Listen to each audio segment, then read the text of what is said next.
Vamos a ir a Hebreos capítulo 3, versículo 1. Pero vamos a hacer un juego en este minuto. Si yo digo,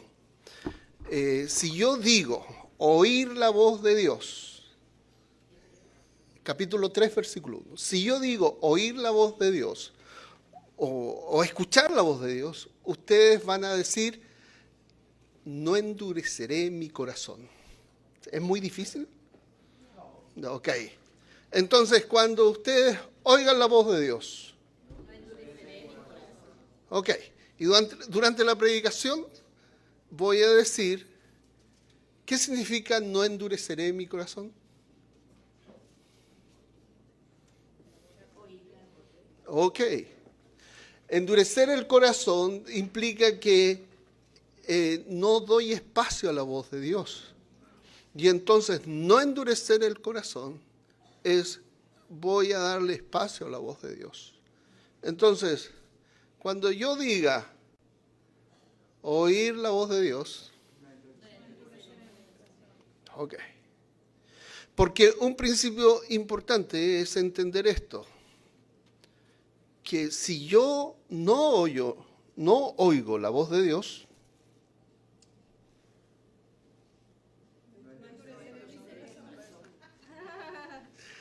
si ustedes no oyen la voz de Dios,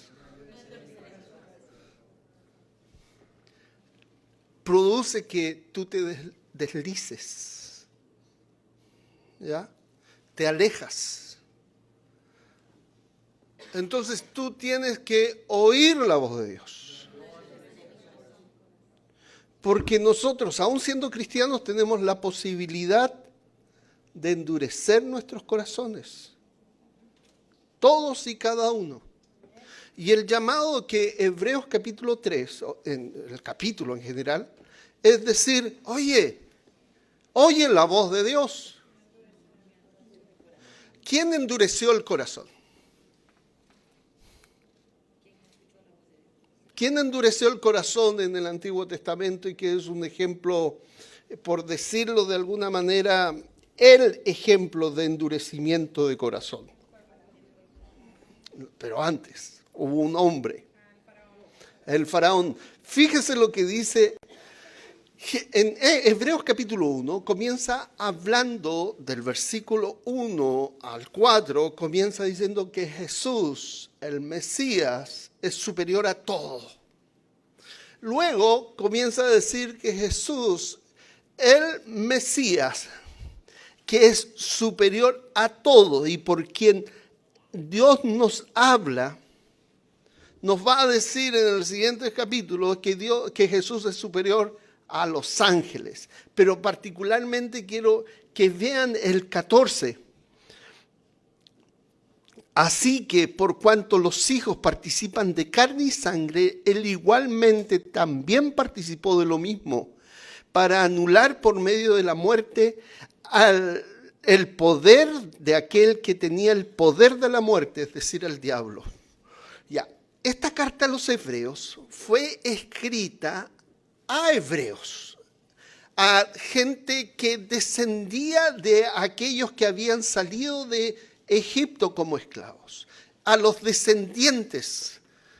Esta carta a los hebreos fue escrita a hombres y mujeres creyentes que eran en esencia, étnicamente hablando, descendientes de los que habían salido de Egipto como esclavos.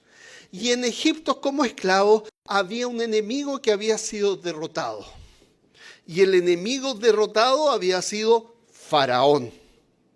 Ahora, en ese contexto, el enemigo derrotado es ahora el diablo. El escritor está haciendo una comparación desde el Éxodo a la situación de hoy día. Y por decirlo de alguna manera, los primeros 3 o 4 versículos le está diciendo, del capítulo 1, está diciendo Jesús es superior a todo. Él es sobre todo, es el creador, sustentador, Él es el rey de reyes, señor de señores. Él es el que sustenta por la palabra de su poder todas las cosas. ¿Ya? Y dice, y continúa hablando entonces que Él es superior a los ángeles. Pero aquí algo interesante. No dice que es superior al diablo. ¿Por qué no dice eso? ¿Por qué lo dice de otra manera? Él venció al diablo. Y como consecuencia es superior al diablo.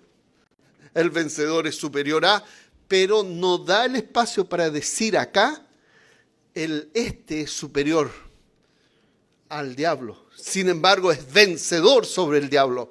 Y eso es impresionante. ¿Por qué?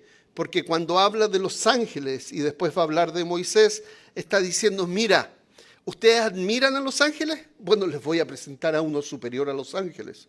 ¿Ustedes admiran a Moisés? Les voy a presentar uno superior a Moisés. ¿Ustedes admiran al sumo sacerdocio? Yo les voy a presentar el sumo sacerdote. Y cuando hablamos de los enemigos, no. Esos están vencidos, están bajo sus pies, están, por decirlo así, destruidos bajo la planta de los pies del Mesías. Entonces, fíjense, más que superior, Cristo es el vencedor respecto al enemigo. Entonces, nosotros no tenemos que ser como Faraón y tenemos que oír la voz de Dios.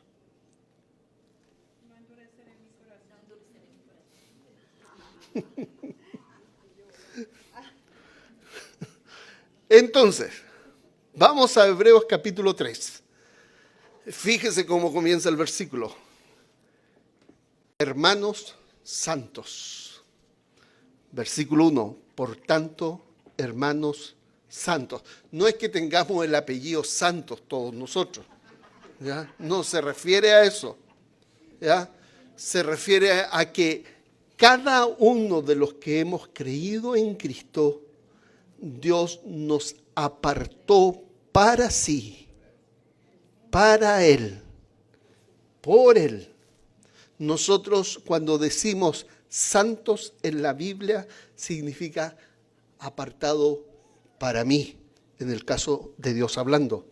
Cuando yo te digo que tú eres santo, que tu cuerpo es santo, que tu ser entero es santo, estoy diciéndote que todo tu ser ha sido apartado por Dios, para Dios. Tú eres santo porque le perteneces a Él. Tú eres santo. Y ahí bien claro, no es santo el que se muere y después subido de alguna manera a un escalafón especial porque hizo un milagro. No, tú eres santo porque has sido lavado y santificado por la sangre de Cristo. Tú eres santo.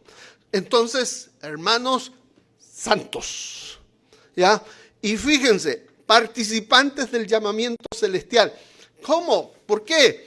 Porque desde el cielo Dios envió a su Hijo Jesucristo y Cristo hizo un llamado para congregarnos hacia Él. En Cristo somos llamados desde el cielo para el cielo. El llamado comienza en Él y termina en Él. Y después continúa diciendo, considerad. Y acá esta palabra se opone a lo que en el Hebreos capítulo 2 dice que nos deslizamos. Es opuesto a considerar. Presta atención, considera a quién. Pon los ojos en Jesús, dice después el escritor, el autor y consumador de la fe. Considera, presta atención, pay attention. En Jesús, el autor, en este caso lo llama el apóstol. ¿Qué significa apóstol? A todo esto, toda esta sarta de... Bueno, no voy a decir lo que iba a decir. Hay cristianos engañados por engañadores que se creen profetas y apóstoles hoy día. O son engañadores o son engañados. Esta estupidez de llamarse apóstoles porque tienen algún grado de influencia sobre las personas es una mentira. ¿Estamos? Así clarito.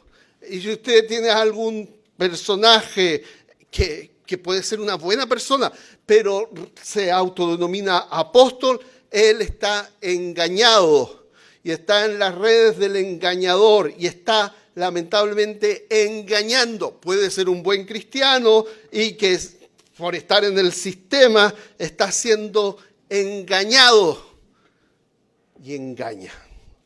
Nadie hoy día, en el estricto rigor de los 12 apóstoles, es apóstol. Aunque la palabra apóstol significa enviado. Y la forma latina para enviado es misionero. Interesante. Bueno, el caso acá, considerad al apóstol singular. ¿El apóstol de quién? El apóstol de Dios. ¿Quién? Jesús es el Cristo, quien fue enviado por Dios. Y sumo sacerdote. Y aquí hay algo interesante.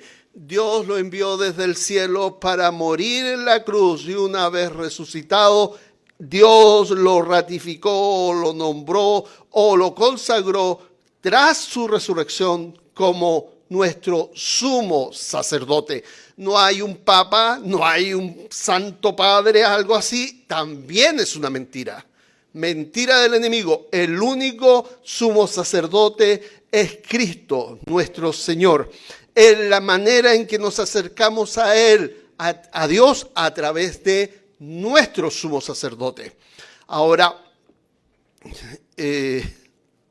lo interesante es que si tú no pones atención, si tú te empiezas a deslizar y empiezas a poner más atención en el diagnóstico que tienes, o en el sueño de la vida de progreso que tienes, si empiezas a girar en torno a los problemas que estás teniendo, no estás poniendo atención ni estás enfocándote en Cristo. Y esto de desenfocarse de Cristo es desviarse. Incluso el llamado es simple. Despiértate en la mañana y enfócate en Cristo. Lo primero que hagas, lee un versículo acerca de sus promesas. No comienza abriendo tus redes y viendo quién me puso like, quién me contestó, quién no me contestó. No, comienza abriendo la Biblia, ya sea en tu celular o en papel, comenzando con una promesa del Señor. Y si lo puedes, compártelo en tus redes. Ahora, el versículo 2, fíjense. El cual fue fiel, hablando de Cristo, el cual fue fiel al que le designó, como también lo fue Moisés en toda la casa de Dios. Porque él, Cristo, ha sido considerado digno de gloria, de más gloria que Moisés. Así como el constructor de la casa tiene más honra que la casa. Algo interesante respecto a cuando uno no es consciente de esto, pero cuando hay una casa es que hay un constructor. Es tan simple, alguien construyó la casa. Si no hay casa, no hay constructor. Pero si hay casa, es que hay constructor. Alguien construyó esto.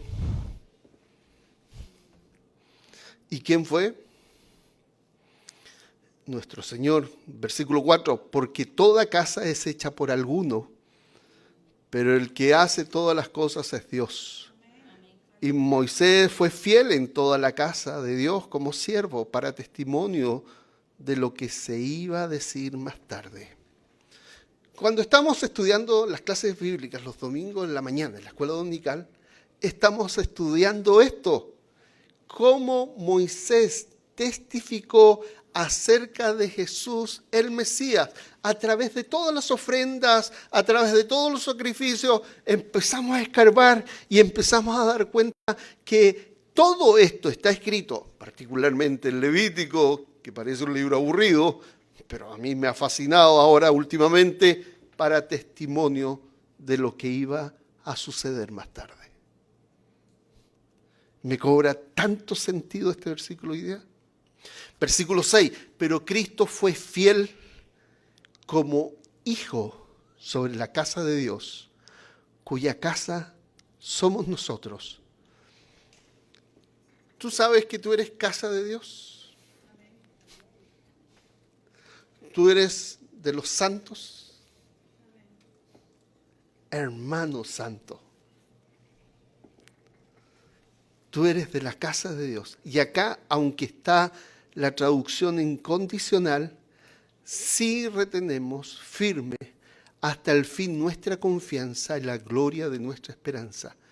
En realidad debiera ser ya que retenemos.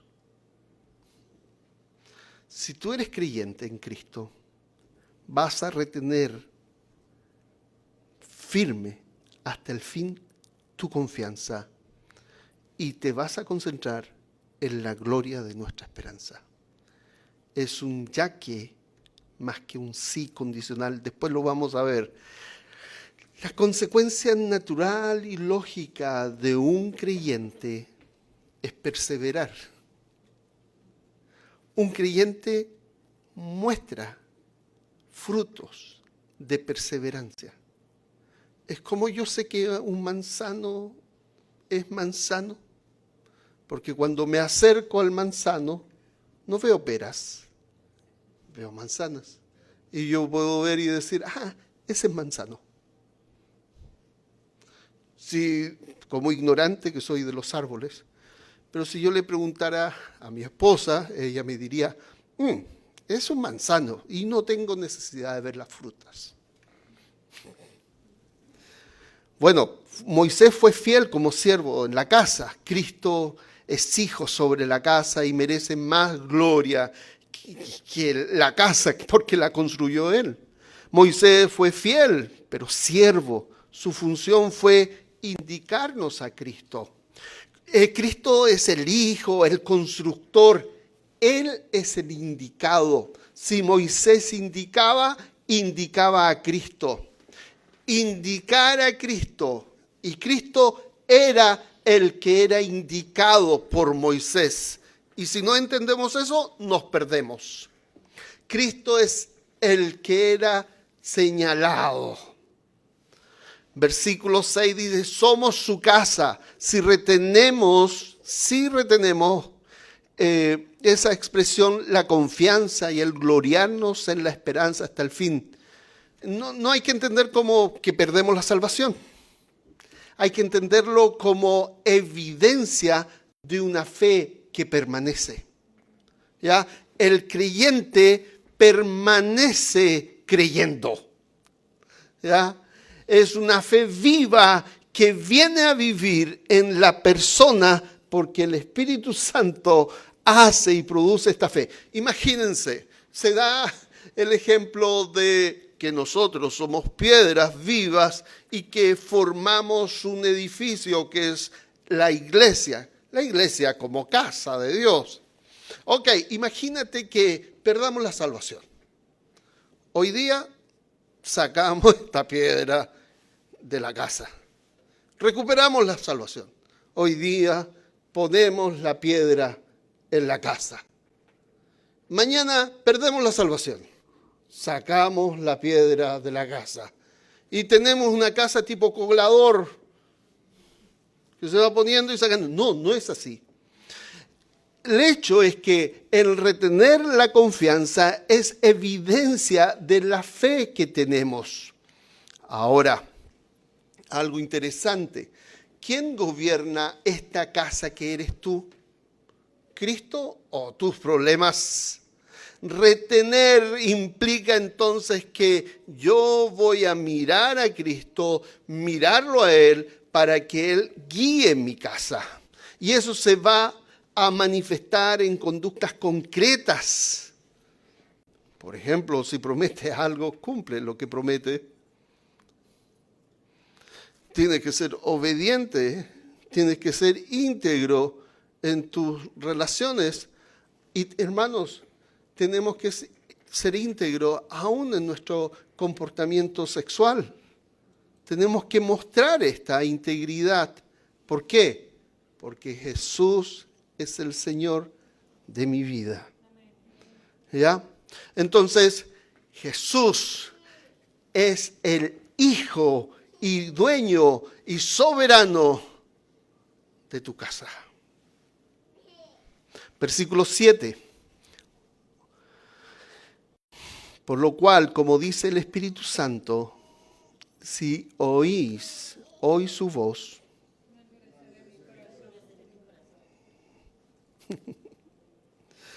versículo 8, no endurezcáis vuestros corazones como en la provocación, como en el día de la prueba en el desierto, donde vuestros padres, dice el versículo, me tentaron al ponerme a prueba y vieron mis obras por 40 años. Si yo viera obrar al Señor, si yo viera un milagro, le creería y le serviría. Bueno, estos vieron obrar al Señor por 40 años. Y no le creyeron ni le sirvieron. El ver no implica creer. ¿Ya? El hecho de que ciertas personas tengan situaciones milagrosas en sus vidas y que la puedan experimentar no tiene como resultado el que su corazón sea cambiado para Dios. Queridos jóvenes, ustedes han visto cómo Dios los ha protegido, particularmente a sus padres en esta nación. Dios ha protegido a sus padres en situaciones que ustedes no se imaginan. Y en situaciones que han tenido que vivir ellos y ustedes han sido testigos. ¿Y cómo es tu fe respecto al Dios que ha obrado en tus padres? No importa la cantidad de milagros que puedan experimentar o experienciar en la vida. La fe viene por el oír y el oír la palabra de Dios. Y por eso el llamado es oír su voz. Por lo cual, versículo 10, fíjate, estuvo 40 años y 40 años haciendo milagros. Por lo cual, dice el Señor, me disgusté con aquella generación y dije, siempre se desvían en su corazón y no han conocido mis caminos. Como juré en mi ira, no entrarán en mi reposo. El Espíritu dice, hoy si oís su voz. El hoy de Dios es gracia urgente. Más allá de la presión ansiosa, es una puerta ahora abierta. No endurezcas tu corazón. Algo interesante, la queja que reescribe la historia. Pero, ¿para qué me sacaste de Egipto? ¿Para qué me vine a este país? ¿Para qué mis padres me trajeron? ¿Para qué yo estaría mucho mejor en? Eso es queja. La exigencia de que Dios haga las cosas a mi manera. La demora sistemática de la obediencia. Todas estas cosas endurecen el corazón. La queja, la exigencia a Dios y finalmente, mañana le obedeceré. Mañana empiezo a leer la Biblia. Mañana empiezo la dieta. En este caso, mañana voy a comenzar a orar. Mañana voy a empezar a leer. Mañana voy a obedecer. Todo eso endurece nuestros corazones. Entonces, la idea es que tienes que practicar un corazón que se rinda a Él. El Salmo 95 es un bello ejemplo de cómo orar. Y como dije la vez pasada, si tienes que llorar, llora. Si tienes que llorar media hora, llora media hora. Pero termina agradeciendo media hora. Que tu oración sea como el salmista, con llanto y con acción de gracias. No solo con llanto, con llantos y con acción de gracia. Obedece en lo pequeño. Si el Señor te llama a perdonar, perdona. Si el Señor te llama a restituir algo que no era tuyo, restitúyelo. Ahora, ¿qué te dice el Señor hoy? ¿Qué debes rendirle a Él en tu vida hoy? Vamos al versículo 12. Mire, fíjese lo que dice.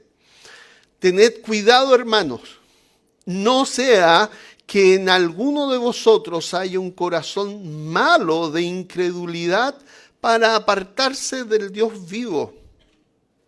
Fíjense, en nosotros puede haber un corazón malo que se manifiesta en incredulidad y que este corazón malvado me lleva a apartarme de Dios. No, a mí nunca me va a pasar eso. Si tú crees eso, estás apartándote. Cuidado, hermanos. Cuidado. Porque engañoso es tu corazón, más que todas las cosas. Y fíjate cómo tenemos que animarnos unos a otros, antes exhortados los unos a los otros. Y fíjate de nuevo, cada día. Tengo una hermana que envía unos versículos y unas reflexiones todos los días. En Chile usamos la palabra catete. Llega a ser hasta molesto. Amén. Que siga molestando. ¿Por qué? Porque la Biblia dice que debemos animarnos unos a los otros cada día. Mientras todavía se dice hoy, no sea que alguno de vosotros sea endurecido por el engaño del pecado. Y el pecado nos engaña. Tengo un joven que conversaba esta semana que está saliendo de la droga, de la pasta base, el crack y todas esas cosas. Y vivió una situación estresante. Y el diablo le vino a hablar al oído y le dice, necesitas darte un relajo. Vuelve al crack. Porque tienes que darte un descanso. El único descanso que vas a tener en este minuto de tanta tensión es la droga. El pecado engaña. ¿Por qué? Porque endureció el corazón. ¿Por qué? Por no oír la voz de Dios. Versículo 14, porque somos hechos partícipes de Cristo, si es que realmente retenemos firme hasta el fin el principio de nuestra seguridad, en cuanto dice, si oís hoy su voz, no endurezcáis vuestros corazones como en la provocación. El corazón malo es incredulidad. Tenemos que compartir una y otra vez este ánimo de la palabra, como nos dice versículo 14, hay una promesa, somos participantes de Cristo. Y ese sí otra vez tiene que cambiarse con un ya que retenemos firme hasta el fin el principio de nuestra seguridad. Y fíjate cómo versículos 16 al 19 termina. Porque ¿quiénes habiendo oído le provocaron? ¿Acaso no fueron todos los que salieron de Egipto guiados por Moisés? Fíjense, ¿quiénes fueron que no oían? Los que salieron de Egipto. Los que vieron las plagas que afectaban a Egipto y a ellos no. Los que vieron el mar rojo abriéndose. Los que vieron cuando caminaban por el desierto que caía maná del cielo. Los que vieron que la roca daba agua, no una vez, sino 2 veces. Los que vieron caer pájaros para comer carne. Los que vieron durante 40 años que su ropa no se envejecía, ni su calzado se gastaba. Los que experimentaron el actuar de Dios fueron ellos quienes provocaron a ir a Dios. Solo fueron todos aquellos que salieron de Egipto guiados por Moisés. ¿Necesitas ver milagros para creer? Tengo una generación de personas, de millones de personas que vieron todos los milagros sabidos y por haber y no creyeron. ¿Por qué? Porque no oyeron la voz de Dios.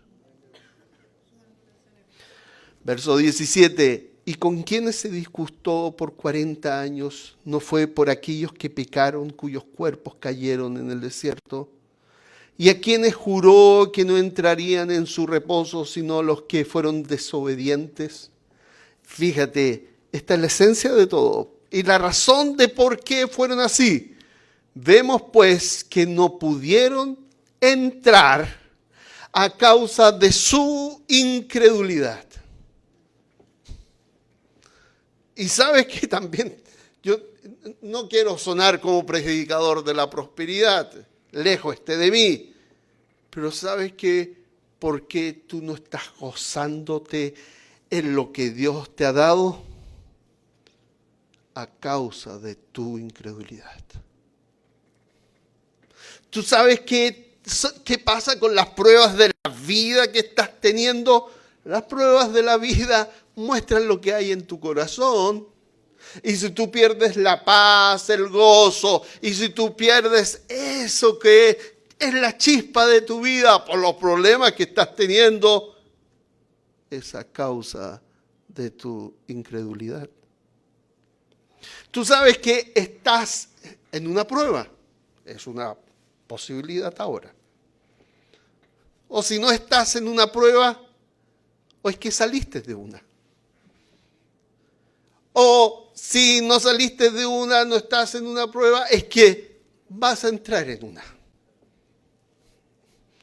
Y esa es la situación de la vida. Sales de una prueba, te metes a otra, o estás en una prueba, o vas a entrar en una prueba. No, es que yo no quiero eso. La vida es así. La vida es estar en una prueba, entrar en una prueba o salir de la prueba. Pero ese es el ciclo. Y estas pruebas lo que hacen manifestar lo que hay en tu corazón. Y si en tu corazón hay incredulidad, lo único que vas a tener es amargura, angustia, resentimiento, malas decisiones y quejarte en contra de Dios de por qué permite todo esto en mi vida. Porque a mí, yo estaba mejor en mi país. Y no ves que Dios está actuando. Y lo genial de todo, hermanos, lo más maravilloso es poder darse cuenta de que Dios está obrando. Entonces, ¿cuál es tu desierto? Problemas de salud, economía, papeles, relaciones. El reposo no es evitar, no es evadir, es confianza, es obediencia bajo el cetro del Hijo de Dios. Ver milagros no garantiza un corazón tierno. Creer y obedecer a la palabra de Dios, eso trae como consecuencia gozo, paz, lo que llaman el fruto del Espíritu. La pregunta es simple. ¿Has oído la voz de Dios? Entonces no has de endurecer tu corazón. Si se dan